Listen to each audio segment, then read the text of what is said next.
Let's solve this ordinary differential equation using the Laplace transform. First, take the Laplace transform of this equation both sides, substituting the standard result which we have derived in the previous videos. Here, for the Laplace transform of derivative, we can put this result directly. If you don't know how it has come, you can check it out in the playlist.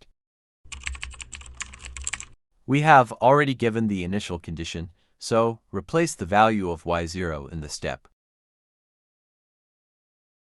Now let's simplify step by step.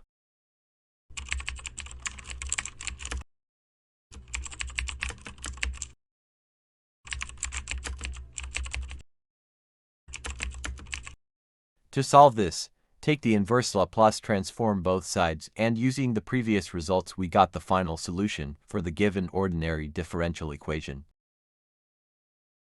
Comment the next topic and subscribe to the channel for more mathematics.